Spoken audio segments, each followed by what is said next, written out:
اگر میں وہ تمام تفصیلات تو آپ کو بتاؤں گا تو بات لمبی ہو جائے گی، لیکن ہمارے مذاکرات ہوئے، ہم نے ایک معاہدہ کیا، اس معاہدے پر عمل درآمد شروع ہو گیا، اور اس کے باوجود دہشت گردوں نے ان معاہدوں کی خلاف ورزی کی۔ صحیح۔ اور مجھے آج بھی یاد ہے کہ سوات کے حالات کو بھی وہ دوبارہ خراب کرنے لگے، اور سوات سے وہ کہ انہوں نے پیش قدمی کی پھر بنیر کی طرف، اور وہ بنیر کی طرف بڑھے۔ ان حالات میں جب سوات کی عوام کو، ملکنڈ کی عوام کو یہ کنفیوژن ان کی ختم ہوگی، ان کو پتہ چلا کہ نہیں، یہ دہشت گرد تو ہمارا بھلا نہیں چاہ رہے، یہ جو فوری اور سستے انصاف کی بات کر رہے ہیں، یہ اصل میں دہشت گردی ہم پر مسلط کرنا چاہتے ہیں۔ تو ان حالات میں پھر ہمیں یہ موقع ملا کہ چونکہ نیریٹو ایک تھا، وہ لوگ ایکسپوز ہو چکے تھے، تو اس کے بعد as a last option, as a last resort, military operation کو لانچ کیا گیا۔ اچھا۔ اور اس ملٹری آپریشن کو بالکل اس وقت پروونشل گورنمنٹ کی مکمل سپورٹ اور اونرشپ حاصل تھی، اور صرف پروونشل گورنمنٹ کی اونرشپ حاصل نہیں تھی، سوات کے لوگوں کو بھی تب یہ پتہ چل چکا تھا کہ اب اور کوئی راستہ نہیں ہے، اب ایک حتمی کارروائی ان دہشت گردوں کے خلاف لازم ہو گئی ہے۔ تو شاید آپ کو یاد ہوگا کہ لاکھوں کی تعداد میں پھر لوگوں کی حفاظت کے لیے، in order to ensure that there is no collateral damage, ہم نے پھر سوات سے لوگوں کو نکالا، اور سوات سے لوگ آئے، چند مہینے یہاں پر رہے، وہاں پر ایک حتمی کارروائی کی گئی۔ جب وہ علاقے سارے کلیئر ہو گئے، اس کے بعد ان لوگوں کو باعزت اور باحفاظت اپنے علاقوں کو واپس بھیج دیا گیا تھا۔ صحیح۔ لیکن اگر تیرا کی اب بات کریں، ایک پراپر آپ نے اس کا ایک میکینزم بتایا کہ this is not about military operations. تیرا آپریشن کی اب ہم بات کریں تو ریسنٹ اس میں اتنا بڑا آپریشن نہیں ہے جتنا اس کو متنازع بنایا جا رہا ہے، پولیٹیکل پوائنٹ سکورنگ کا اس میں اگر ہم ایڈ کریں تو وہ بھی ایک عنصر ہے۔ میرا اس میں سوال یہ ہے کہ کیوں جب ہماری صوبائی حکومت کو ڈی سی صاحب نے، ڈی سی خیبر نے مختلف اوقات پہ خط بھی لکھا، انہیں بتایا کہ لوگ اس چیز کے حامی ہیں کہ اس علاقے کو صاف کیا جائے، باوجود اس کے پروونشل گورنمنٹ اس کی اونرشپ بھی نہیں لے رہی اور متنازع بھی کر رہی اس آپریشن کو، کیوں؟ دیکھیں، سب سے پہلے تو آپ کو تیرا کی علاقے کی جغرافی کو سمجھنا ہوگا، جی۔ کیونکہ شاید آپ کے دیکھنے اور سننے والے ایسے بھی لوگ ہوں جن واقف نہ ہوں کہ اس کی جیوگرافیکل لوکیشن کیسی ہے۔ ٹھیک ہے۔ آپ اگر تیرا کی جیوگرافیکل لوکیشن کو دیکھیں تو خیبر ہے، اورکزئی ہے، اور اس طرف ہے پورا افغان بارڈر۔ صحیح۔ اور افغانستان کا وہ علاقہ بھی اتنا دشوار گزار علاقہ ہے کہ اس سے پہلے بھی 9/11 کے بعد، اگر آپ کو یاد ہو، تو جو امریکن کارروائی اور بمبارمنٹ ہوئی تھی وہ اس علاقے سے کچھ فاصلے پر ہوئی تھی، کیونکہ اس وقت امریکنز کی اطلاعات یہ تھی کہ شاید کچھ لوگ اوپر جا کر غاروں کے اندر چپکے ہیں، اور ان لوگوں کے خلاف انہوں نے ایک بہت بڑے پیمانے پر وہاں پہ بمبارمنٹ کی وہاں پر اس علاقے میں۔ اور ابھی بھی مشکل یہ ہے کہ وہ ٹرین اتنا اٹس اے ہارڈ ٹرین، ایسا علاقہ ہے کہ وہاں سے اگر افغان حکومت تعاون نہ کرے تو بڑی آسانی سے لوگ وہاں پر چھپ بھی سکتے ہیں، اور موقع ملتے ہی اس طرف آ کر وہ دہشت گردی کی کارروائیاں بھی کر جاتے ہیں پھر۔ صحیح۔ اب ان حالات میں ظاہری بات ہے کہ آپ نے بارڈر کو سیکیور کرنا ہے۔ اب بارڈر جب تک آپ کا سیکیور نہیں ہوگا تب تک یہ دہشت گردی کے واقعات ہوتے رہیں گے، بلکہ یہ بڑھتے رہیں گے۔ صحیح۔ اب ان حالات میں میری اطلاعات کے مطابق جب لوگوں کو یہ پتہ چلا کہ جی اب اس طرف سے بار بار دہشت گرد آ رہے ہیں، یہاں پہ کارروائیاں ہو رہی ہیں اور حالات دن بدن خراب ہو رہے ہیں، تو شاید وہاں پر ایک مشران کا لوکل ایک جرگہ بنا، ایسے وہ جرگہ بیٹھا، عمدہ سے انہوں نے آپس میں بھی مشاورت کی، اور اس جرگے نے پھر میرے خیال سے انتظامیہ کے ساتھ بھی مشاورت کی، ایسے اور وہ جرگہ اس نتیجے تک پہنچا کہ شاید بہتر یہ ہوگا کہ کچھ دنوں کے لیے لوگ یہاں سے نقل مکانی کر جائے تاکہ یہاں پر مؤثر کارروائی ہو سکے اور اس کارروائی کے اندر بے گناہ لوگوں کا نقصان نہ ہو۔ صحیح۔ اب جس طرح آپ نے کہا کہ لوکل ایڈمنسٹریشن کو ان سب باتوں کا علم تھا، صحیح۔ دے ور ان دی لوپ، ڈی سی جو ہے تو وہ پروونشل گورنمنٹ کے میکینزم کا ایک حصہ ہے، ایسے ہی ہے۔ وہ پروونشل گورنمنٹ کے میکینزم سے کوئی الگ چیز نہیں ہے، اور میرے خیال سے شاید اینڈ اکتوبر میں ڈپٹی کمشنر نے ان رائٹنگ یہ بھیج دیا گیا تھا کہ جی وہاں پر حالات ایسے ہیں کہ شاید لوگ نقل مکانی کرنے پر مجبور ہو رہے ہیں، جرگہ کے مشران ہیں وہ مشاورت ان کی جاری ہے، اور عن قریب یہ نقل مکانی ہونے والی ہے۔ اب جب اس نے اتنا پہلے سے بتا دیا تھا تو ہماری پروونشل گورنمنٹ کیا کر رہی تھی؟ صحیح۔ سیکنڈلی دہشت گردی کے مسئلے پر میرے خیال سے پولیٹیکل پوائنٹ سکورنگ بالکل نہیں ہونی چاہیے. صحیح. کچھ چیزیں ایسے ہیں کہ جو سیاست سے بالاتر ہے. صحیح. اگر آپ اس میں بھی سیاست لے کر آ جائیں گے تو اس سے زیادہ بدقسمتی اور کوئی نہیں ہو سکتی. اب دیکھیں یہ تو ایک اوپن سیکرٹ ہے کہ پی ٹی آئی کی قیادت کی اس سے پہلے بھی دہشت گردوں کی لیڈرشپ کے حوالے سے ایک سافٹ کارنر رہا ہے. ان کی پالیسیز انتہائی پرو طالبان، اگر ہم ان کی پالیسیز کی طرف دیکھیں تو آپ اگر ان کی پالیسیز کو دیکھیں تو انہوں نے ہمیشہ یہ امپریشن دیا ہے کہ جی پی ٹی آئی جو ہے تو وہ طالبان کے خلاف کبھی بھی کوئی کارروائی نہیں کرے گی. ایسا ہی ہے. اور ہمیشہ انہوں نے یہ تاثر دیا ہے کہ جی ہم ہوں گے یا ہماری حکومت ہوگی یا ہمارا اختیار ہوگا تو یہ حکومت اور اس کی مشینری دہشت گردوں کے خلاف استعمال نہیں ہوگی. اچھا. اور یہاں تک تو وہ گئے ہیں کہ اس سے پہلے ان دا پاسٹ اگر آپ دیکھیں تو یہ تک کہا گیا کہ جی دہشت گردوں کے آپ دفاتر کھول دیں یہاں پر، دہشت گردوں کی آپ مین سٹریمنگ کر لیں. اور اس کے بعد ری سیٹلمنٹ کی جب بات ہوئی، آج پی ٹی آئی کا بیانیہ یہ ہے کہ جب بقول ان کے جس کو وہ ریجیم چینج کہتے ہیں کہ جی ری سیٹلمنٹ تب ہوئی ہے میلیٹنٹس کی جب شہباز شریف صاحب کی پہلی حکومت آئی ہے. حالانکہ یہ ایک حقیقت ہے.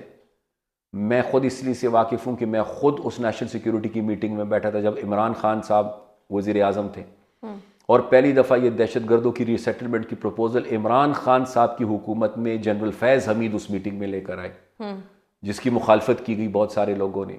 اور یہ کہا گیا کہ جی اس کو پارلیمنٹ میں لے کر جائے، let it be discussed in the parliament, let the parliament discuss this and take the ownership. اس کے بعد we will decide what to do with this. کوئی اس کو پارلیمنٹ میں نہیں لے کر آیا. اور آج بھی میرے خیال سے محترم عمران خان صاحب کی ویڈیوز وہ موجود ہیں جس پہ وہ کھلے عام یہ کہہ رہے ہوتے ہیں کہ ہاں اتنے لوگوں کو ری سیٹل کرنے کی ہمیں ضرورت ہے. ٹھیک ہے.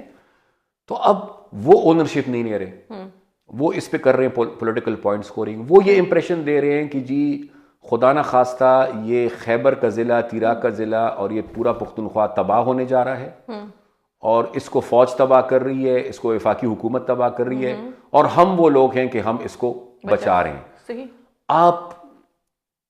آپ لوگوں کو تباہی سے بچا نہیں رہے بلکہ آپ دہشت گردوں کی حمایت ان وے کر رہے ہیں. صحیح. اور اس سے ہو کیا رہا ہے کہ جو نیشنل لیول پر، جس طرح میں نے پہلے آپ سے کہا کہ ہمارا ایک نیریٹو ہونا چاہیے، وہ نیریٹو نہیں بن رہا، الٹا ایک اس وقت کنفیوژن ہے. اس وقت اب ہو کیا رہا ہے، وفاقی حکومت کے ترجمان نے اس دن کہہ دیا کہ جی یہ کہنا کہ یہ نقل مکانی فوج کے کہنے پر ہو رہی ہے یا وفاقی حکومت کے کہنے پر ہو رہی ہے، بالکل غلط بات ہے. اونرشپ وہاں سے بھی گئی، وہاں سے بھی بات چلی گئی. صحیح. یہاں یہاں سے پروونشل گورنمنٹ یہ کہہ رہی ہے کہ نہیں، یہ جی غلط بیانی کر رہے ہیں، یہ غلط بیانی کر رہے ہیں، اور یہ ان کے کہنے پہ ہو رہا ہے، ہمارے کہنے پہ نہیں ہو رہا. صحیح. اب ایشو یہ ہے کہ نہ وفاق کا جو بندہ بیان دے رہے ہیں نہ وہ بے گھر ہو رہے ہیں، نہ یہاں سے جو صوبائی حکومت کا ترجمان ہے وہ بے گھر ہو رہا ہے. صحیح. بے گھر تو کوئی اور ہو رہا ہے نا. جب فیڈرل گورنمنٹ اس کی اونرشپ نہیں لے رہی، جب پروونشل گورنمنٹ اس کی اونرشپ نہیں رہی، حالانکہ law and order clearly provincial matter ہے، تو وہ بیچارے کہاں جائیں گے؟ صحیح.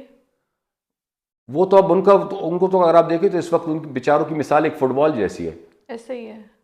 اور اس میں ویدر نے دوسرا ستم کر دیا کہ موسم کا ستم. اور پھر یہ دیکھیں کہ یہ کون سا عقل مند آدمی تھا، کون سا آئنسٹائن تھا جس نے یہ مشورہ دیا تھا کہ جی آپ اس موسم میں ان لوگوں کو نقل مکانی کرنے دیں جب وہاں شدید برف باری ہو رہی ہے. اور پروونشل گورنمنٹ اس سے باخبر تھی، تو پروونشل گورنمنٹ نے وقت پہ اقدامات کیوں نہیں لیے؟ انہوں نے بندوبست کیوں نہیں کیا ان لوگوں کے لیے؟ اور ٹھیک ہے تعداد لوگوں کی ہے، کافی سارے لوگ ہیں، لیکن کیا جتنے سوات سے نکلے تھے اس سے زیادہ ہے؟ نہیں. تو تقریباً 2 لاکھ، 2 سے 3 وہ لاکھ 25 لاکھ سے زیادہ لوگ تھے. تو ان کو یہاں پہ سنبھالا گیا. Off camp and in camps ہو رہے ہیں، اور چند مہینوں کے اندر وہ پھر واپس بھی چلے گئے. تو یہ بدقسمتی ہے ہماری اس وقت. یہ بدقسمتی ہے کہ اس وقت جو نیشنل لیول پر ہمارا نیریٹو ہونا چاہیے وہ نیریٹو نہیں ہے. دہشت گردی پر بھی سیاست ہو رہی ہے. دہشت گردی کے خلاف جو ایفرٹس ہونی چاہیے وہ سیاست کی نظر ہو گئی ہے، اور دن بدن اس کا نتیجہ یہ ہے کہ یہاں پر پختونخوا میں حالات ٹھیک ہونے کے بجائے خراب ہو رہے ہیں. اور جب آپ لوگوں نے ایک دفعہ دہشت گردی کی لہر پہ قابو پا لیا تھا، آپ لوگوں نے قربانیاں بھی دی تھی اس کے لیے، پھر کیا وجوہات ہے کہ دوبارہ سے دہشت گردی کی لہر ابھر کے آئی ہے؟ دیکھیے اس کی ایک وجہ نہیں ہے، اس کی ایک وجہ نہیں ہے، اس کی وجوہات ڈفرینٹ ہیں۔ سب سے پہلے تو آپ نے یہ دیکھنا ہے کہ وہ اونرشپ جو ہم نے دی تھی ہمارے جانے کے بعد وہ اونرشپ نہیں رہی۔ 2013 کے شروع میں ہماری حکومت ختم ہوگی اپنی مدت پوری کر کے، 13 سے لے کر آج تک پھر وہ اونرشپ نہیں رہی۔ جب حکومت کی اونرشپ نہیں ہوگی تو حکومت کی ایڈمنسٹریشن اور حکومت کی فورسز وہ پھر کیسے کارروائی کرے گی؟ اور اگر کرے گی بھی وہ تو وہ اتنی مؤثر اور افیکٹو نہیں ہوگی۔ سیکنڈلی ہوا کیا، یہاں پر بھی اونرشپ نہیں تھی۔ دوسری مشکل یہ پیدا ہو گئی کہ اس دوران 13 سے لے کر 18 تک وہاں پر پی ایم ایل این کی حکومت تھی، یہاں پر پی ٹی آئی کی حکومت تھی، تو بھی پولیٹیکل پوائنٹ سکورنگ چلتی رہی۔ ایسے ہی ہے۔ پولیٹیکل پوائنٹ سکورنگ کے لیے وقت بھی تھا اور ایفرٹس بھی ہو رہے تھے، دھرنے کے لیے وقت تھا، صحیح، لیکن سر وہ وقت تو آج تک دہشت گردی کے عذاب کو خلاف نظر آ رہا ہے۔ دہشت گردی کے خلاف صحیح۔ ان کے پاس نہ وقت تھا نہ یہ اونرشپ لے رہے تھے۔ اور سر بیچ میں اے پی ایس کا سانحہ بھی ہوا، اسی دوران ہوا، اتنا بڑا سانحہ ہوا کیونکہ توجہ نہیں تھی۔ اچھا اس کے بعد آئے پھر تقریباً کچھ 4 سال کی مدت کے لیے عمران خان صاحب، تو وہ تو سب کو پتہ ہے کہ ان کی پالیسی اس حوالے سے کیا تھی۔ وہ تو پالیسی سافٹ تھی، تو سافٹ تھی، وہ تو ری سیٹلمنٹ کی بات کر رہے تھے، وہ تو مین سٹریمنگ کی بات کر رہے تھے۔ اب دوبارہ پھر سے آپ 24 سے لے لیں تو اب 24 پہ اگین وہی پر آنے والا پرابلم ہے۔ وہاں پر سٹیٹ جو ہے وہ چاہتی ہے کہ دہشت گردی کا خاتمہ ہو، اور یہاں پر پروونشل گورنمنٹ جو ہے وہ نہ سپورٹ کرنے کے لیے تیار ہے نہ اونرشپ لینے کے لیے تیار ہے۔ تو یہ تو ہو گئی انٹرنل۔ صحیح، نمبر 1 یہ کہ اونرشپ نہیں رہی ہمارے جانے کے بعد۔ ٹھیک ہے۔ نمبر 2 وجہ یہ کہ یہاں پر جو ہے تو یہ سیاست کی نظر ہوگی، صحیح، یہ پچھلے 13 سے لے کر 24 تک، صحیح، اور 24 کے بعد سے لے کر آج تک۔ اور پھر آپ اگر اس کو ایکسٹرنل دیکھیں تو دین کمز افغانستان۔ دیکھیں افغانستان اور پاکستان جب تک ایک دوسرے کے ساتھ تعاون نہیں کریں گے نہ افغانستان میں امن آ سکتا ہے نہ پاکستان میں امن آ سکتا ہے۔ آپ اگر دیکھیں یہ امید کی جا رہی تھی جب فیض صاحب گئے کابل اور وہ ان کی ایک بڑی مشہور تصویر آئی وہ چائے کے پیالی کے ساتھ، کپ آف ٹی، اس وقت توقعات یہ تھی کہ جی اب افغان طالبان کے آنے کے بعد پاکستان کی مشکلات کم ہو جائیں گی، کیونکہ کرزئی صاحب کے ہوتے ہوئے اور اشرف غنی صاحب کے ہوتے ہوئے پاکستان کے کچھ گلے تھے، حالات کبھی تھوڑے اچھے ہو جاتے تھے کبھی بگڑ جاتے تھے۔ جب افغان طالبان آئے تو یہ توقع کی جاتی کہ جی اب تو تمام معاملات حل ہو جائیں گے، وہ انفارچونیٹلی اس کے بالکل الٹ ہو گیا۔ اب آج دیکھ لیں آج کیا حالات ہیں، آج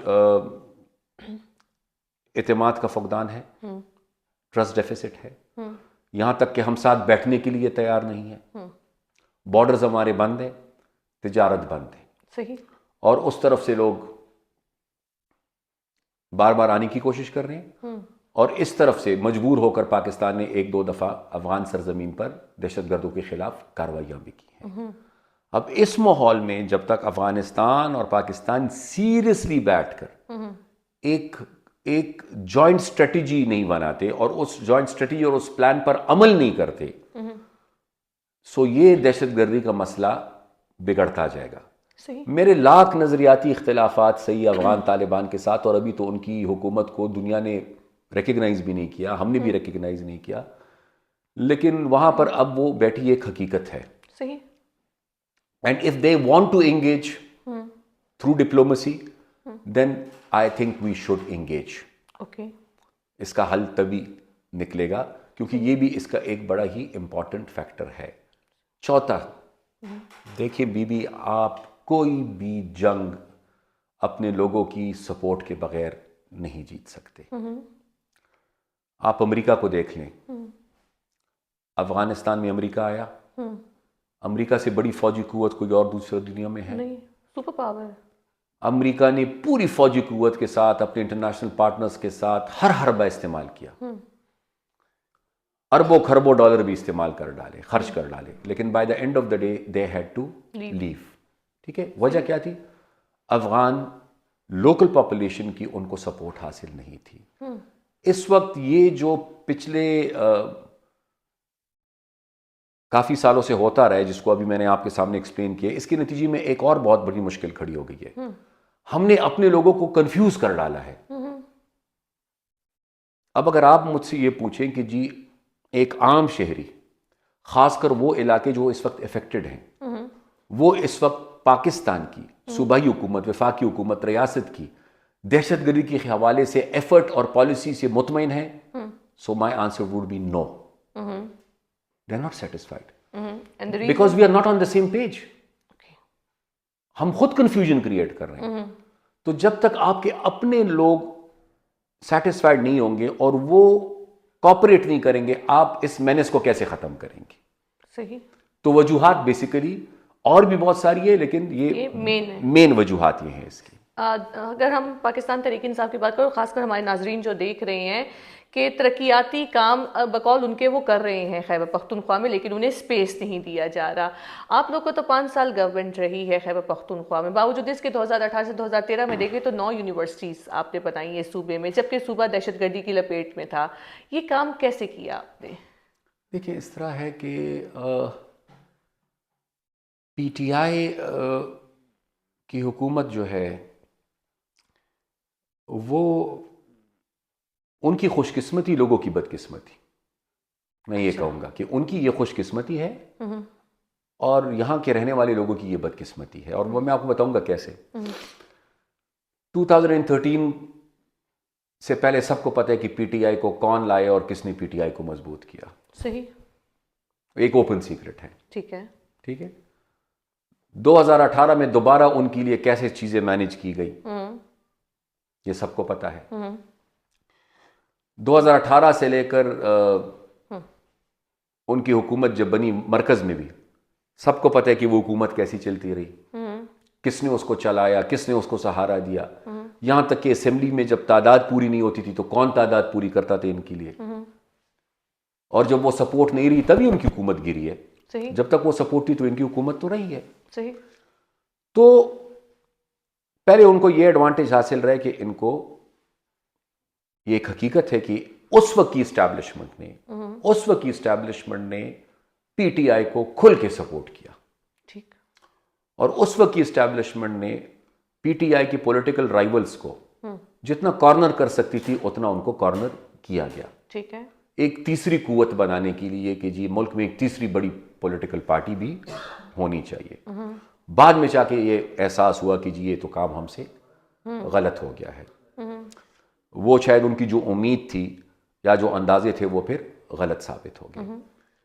سیکنڈلی پھر ان کی خوش قسمتی یہ کہ ووٹ ان کو جب بھی ملتا ہے, اب یہ جتنے M N As M P As ہیں ان کو آپ ذاتی حیثیت میں کھڑا کر کے دیکھ لیں اور پھر دیکھ لیں یہ کتنا ووٹ لیتے ہیں. صحیح. جو جینون ووٹ ان کا جتنا بھی ہے جو ان کا جینون ووٹ ہے وہ ان کو کس وجہ سے پڑتا ہے؟ وہ ایک آدمی کی وجہ سے ملتا ہے ان کو, جس کا نام ہے عمران خان. ٹھیک ہے. اب انہوں نے پچھلے الیکشن میں الیکشن کیمپین میں کیا کیش کیا کہ جی خان کو نکالنا ہے تو آپ نے ہم کو ووٹ دینا ہے. صحیح. تو ووٹ تو انہوں نے لے لیا لیکن خان ابھی تک نہیں نکلا. اب لوگوں کو کیا کہہ رہے ہیں؟ اب لوگوں کو کہہ رہے ہیں کہ جی آپ نکلو گے تو خان نکلے گا. حالانکہ حکومت سے اس وقت لوگوں کو کیا پوچھنا چاہیے کہ جی آپ 13 سال سے حکومت میں ہیں, ہمارا نظام تعلیم کیسا ہے, ہماری صحت کا نظام کیسا ہے, یہاں پر روزگار کے کیا حالات ہیں, یہاں پر جو ہے تو امن و امان کی کیا صورتحال ہے, وہ سب چیزیں کوئی ڈسکس نہیں کرا. کیا ڈسکس ہو رہے ہیں؟ ظلم ہو رہا ہے, ظلم کا بدلہ لینا ہے, خان کو نکالنا ہے, احتجاج کے لیے نکلو, آج جی یہاں جانا ہے احتجاج کرنا ہے, آج ادھر احتجاج کرنا ہے, اسٹریٹ موومنٹ کا بھی آغاز اسٹریٹ موومنٹ ہوگی. اب آپ مجھے یہ بتائیں کہ صوبے کی تاریخ میں کب یہ ہوا ہے کہ ایک پروونشل گورنمنٹ اپنی صوبے میں احتجاج کر رہی ہے؟ صحیح. اب پروونشل گورنمنٹ کا کام اپنی صوبے میں احتجاج کرنا ہے یا ان کا کام جو ہے اپنی صوبے کی خدمت اور نمائندگی کرنی ہے؟ اور ہمارے لوگ بھی بادشاہ لوگ ہیں, وہ بھی کہہ رہے ہیں جی بہت اچھے, چلیں کرتے ہیں, خان کو نکالتے ہیں. تو ترقیاتی کام تو وہ تب کرتے جب ان کو یہ پتہ ہوتا تھا کہ لوگوں نے ہمیں سپورٹ کرنا ہے یا ہمیں جج کرنا ہے یا ہمیں دوبارہ ووٹ دینا ہے on the basis of our performance. صحیح. پرفارمنس تو بیچ میں سے چلی گئی ہے. ووٹ تو انہوں نے پہلے کسی اور کی مہربانی سی لی اور اب ان حالات کی وجہ سے ان کو ووٹ پڑ رہے ہیں اور وہ کوشش کریں کہ پھر سے یہ سمپتی اپنے لیے کریٹ کریں, سچویشن کریٹ کر لیں. تو بیسیکلی ڈیولپمنٹ تو ان کے کینوس پر ہے ہی نہیں. اب ہم نے کیوں کیا؟ any political government, when it gets the chance and it has the resources, obviously it will try its level best to develop the province. صحیح. یہ تو ایک نارمل چیز ہے. ہاں ایجوکیشن ان پرٹیکولر کیوں میری اس میں انٹرسٹ تھی, اس لیے کہ دیکھیں آپ نے اگر انتہا پسندی کو کم کرنا ہے اور ایونچولی ختم کرنا ہے, اس کے لیے تعلیم ہی ایک راستہ ہے. آپ نے اگر اپنے یوتھ کو, اپنے بچوں کو, آنے والے مستقبل کو انتہا پسندی اور دہشت گردی سے بچانا ہے تو آپ نے ان کو پھر اپرچونٹیز پرووائڈ کرنی ہے بہترین سے بہترین, تاکہ وہ اچھی تعلیم حاصل کر سکے اور وہ اس ماحول سے نکل سکے اور بچ سکے جس سے ہماری کافی یوتھ متاثر ہو چکے ہیں آلریڈی. اس وقت یہ حالات تھے کہ کچھ علاقوں میں لڑکیوں کو اسکول نہیں جانے دیا جا رہا تھا. کہتے جی اسلام کے خلاف ہے, آپ اسکول نہیں جا سکتے. اسکولس کو بموں سے اڑایا جا رہا تھا. اس حالات میں ہم نے کیا کرنا تھا کہ اس حالات میں جو اسکولز بند تھے ان کو کھولنا تھا. صرف پرائمری اسکول میں بچوں کو نہیں بھیجنا تھا, صرف ہائر سیکنڈری میں نہیں بھیجنا تھا, صرف کالجز میں نہیں بھیجنا تھا, یونیورسٹیز میں بھیجنا تھا. اور مجھے اس وقت یہ احساس ہوا کہ یونیورسٹیز کی تعداد ہماری بہت کم ہے. جب آپ آئے گورنمنٹ تو کتنی تعداد تھی؟ ہم جب آئے تو اس وقت I believe there were 10 public sector universities and we added another 9 public sector universities. جو 10 تھی وہ بنی تھی. اور کون کون سے ڈسٹرکٹس میں آپ لوگوں نے اسٹارٹ کی؟ ہم نے جو اسٹارٹ کی تو پشاور, نئی یونیورسٹیز بنی پشاور میں, ٹو ان پشاور, مردان میں بنی, سوابی میں بنی, چارسدہ میں بنی, بنیر میں سب کیمپس بنا جو ایونچولی پھر یونیورسٹی بن گئی, چترال میں سب کیمپس بنا جو پھر ایونچولی یونیورسٹی بن گئی, ہم نے کرک میں یونیورسٹی بنائی, ہم نے ہری پور میں یونیورسٹی بنائی. اور کوشش یہی تھی, وہ تو پھر موقع نہیں ملا, میری اپنی کوشش یہ تھی کہ اگر موقع دوبارہ ملے تو میرا ایم یہ تھا کہ we should have at least 1 public sector university in every district of Khyber Pakhtunkhwa. اس وقت کے فاٹا کو ہمیں ٹچ نہیں کر سکا انفارچونیٹلی, کیونکہ فاٹا اس وقت پروونس کا حصہ نہیں تھا. حالانکہ وہاں پر اس وقت اشد ضرورت ہے, سب سے زیادہ اگر اس وقت ضرورت ہے تو میرے خیال سے فارمر فاٹا ایریاز میں ہے, جہاں تک آج بھی میرے خیال سے ایجوکیشن کی فیسلٹیز وہ نہیں ہے جو وہاں پر ہونی چاہیے. صحیح. حیدر صاحب یہ بتائیں کہ اتنی ڈیولپمنٹ کے باوجود بھی آپ لوگوں جب دوبارہ الیکشن رہی تو آپ کی پارٹی نہ جیت پائی, کیا وجوہات تھیں؟ دیکھیں اس کی ڈفرینٹ وجوہات تھیں. ایک تو کسی کو نیک نام کرنے کے لیے ہمیں بدنام کرنا لازم تھا. جتنا جتنا وہ نیک نام ہوتے جا رہے تھے اتنے اتنے ہم بدنام ہوتے جا رہے تھے. صحیح. ہمارے خلاف اتنا منظم پروپیگنڈا چلا, اتنا منظم پروپیگنڈا چلا جس کا آپ تصور بھی نہیں کر سکتے. کوشش کی گئی کہ اے این پی کو ہر طریقے سے ڈسکریڈٹ کیا جائے, اور وہ پروپیگنڈا بہت حد تک کامیاب رہا. سیکنڈلی ای این پی کے وجود کو ختم کرنے کی کوشش کی گئی. آپ اگر دیکھیں تو اس وقت حکومت میں بھی اور حکومت کے بعد بھی دہشت گردوں کے نشانے پر صرف ایک ہی پولیٹیکل پارٹی تھی اس صوبے میں, and that was A N P. 2013 میں لوگ اپنا الیکشن کیمپین کر رہے تھے اور ہم اپنے شہداء کے جنازے اٹھا رہے تھے. میرے کارکنوں کو, میرے کینڈیڈیٹس کو گھر سے جب نکلتے تھے تو ان کو دھمکیاں مل رہی ہوتی تھی کہ آپ اگر آج گھر سے نکلے تو آپ زندہ واپس گھر نہیں جاؤ گے. اور کافی جگہوں پر حملے ہوئے بھی پھر ہمارے لوگوں پر. 13 میں یہ سب کچھ ہوا. 13 سے لے کر 18 تک ہم نے کافی تیاری کی. آپ دیکھ لیں اس وقت اس پورے پروونس کے اندر ایک ماس موبلائزیشن ہم نے کی. 18 میں یہ پیغام ہمیں ملا جب میں نے کہا نا کہ اس وقت کی اسٹیبلشمنٹ. 18 میں ہمیں یہ پیغام دیا گیا کہ جی آپ پی ٹی آئی سے الیکشن الائنس کر لیں. 18 کے الیکشن سے پہلے ہم نے پی ٹی آئی سے الیکشن الائنس کرنے سے انکار کر دیا. ہم نے معذرت کی.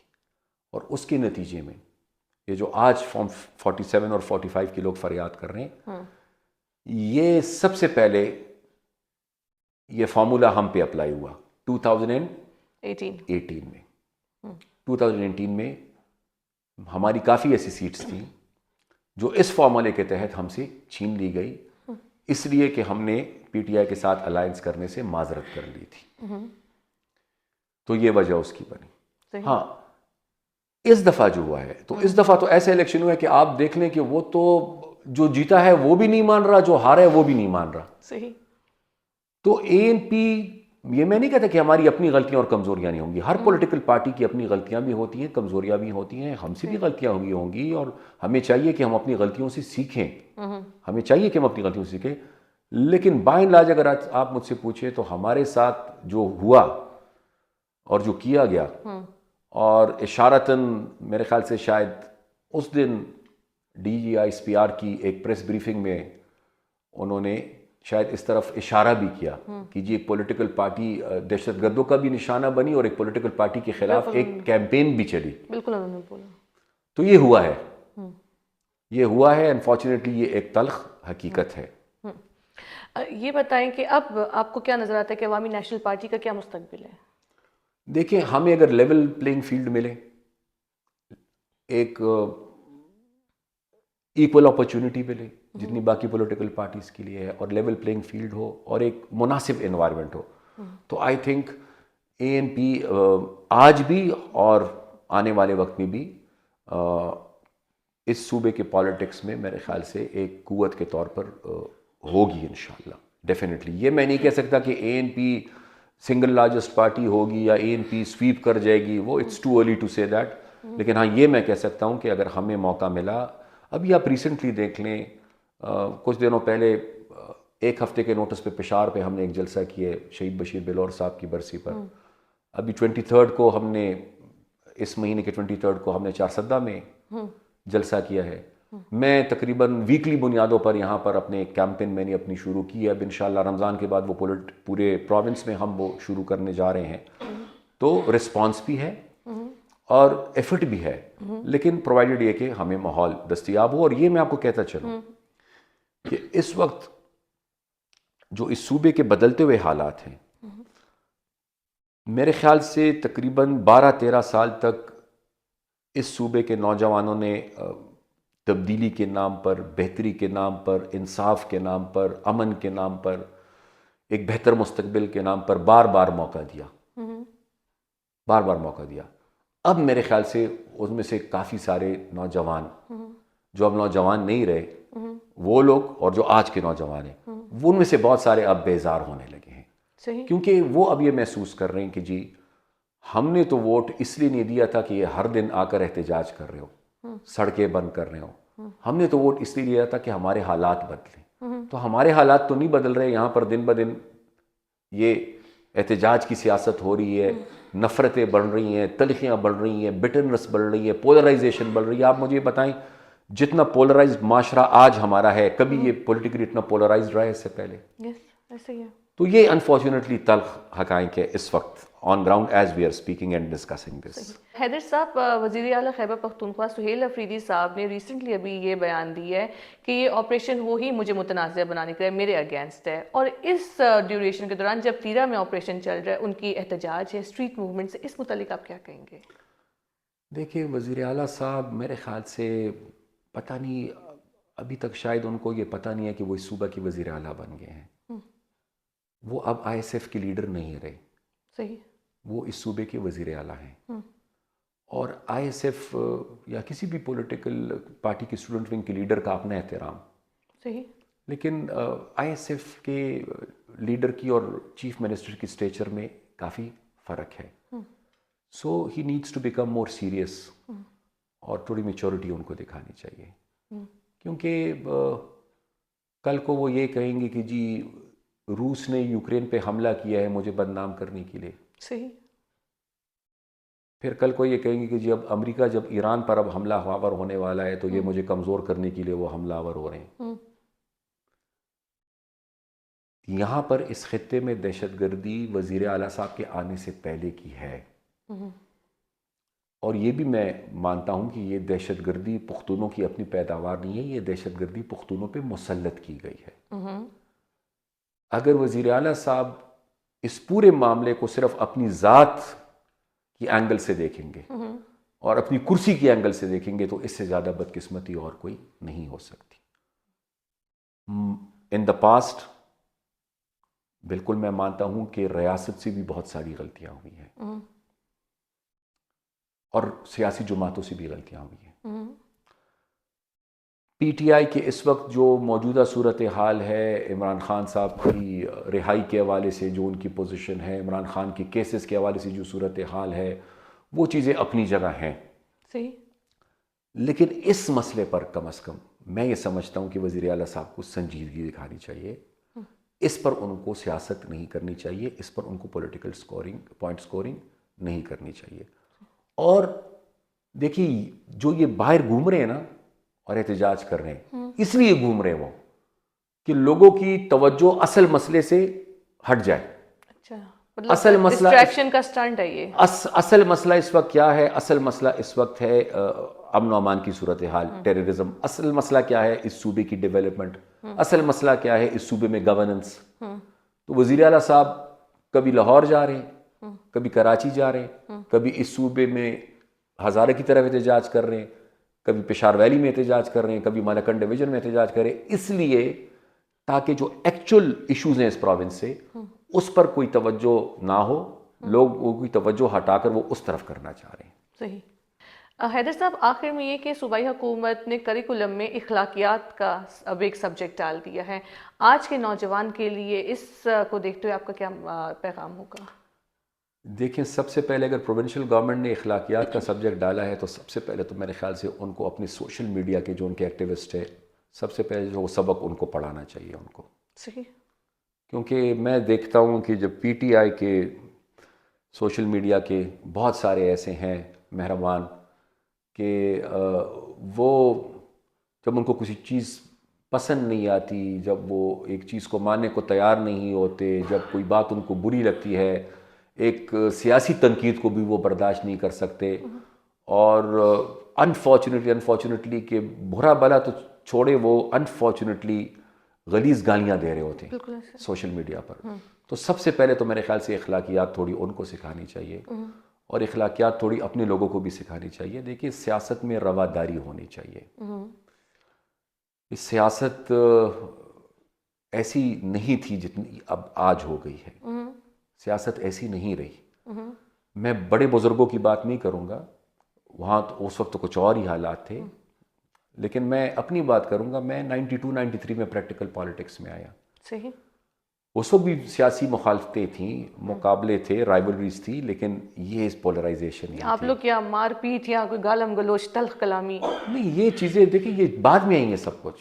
اچھا. اور میرے خیال سے اگر نہیں آئی ہیں تو اچھا ہے. میرے خیال سے at this time it is required and needed. سیاست چلتی رہے گی، سیاست ہوتی رہے گی، لیکن ایک دوسرے کی رائے کا احترام کرنا چاہیے. اگر احترام نہیں کر سکتے کم از کم برداشت تو کر لینا. صحیح. کو ایگزسٹ کرنا ہے ہمیں. اس ایک معاشرے میں سب لوگوں کی ایک رائے نہیں ہو سکتی. We have to coexist. And secondly this kind of polarization and bitterness یہ نیشنل یونٹی کے لیے بڑی ڈیمیجنگ اور ہارمفل ہے. صحیح. بہت شکریہ حیدر صاحب.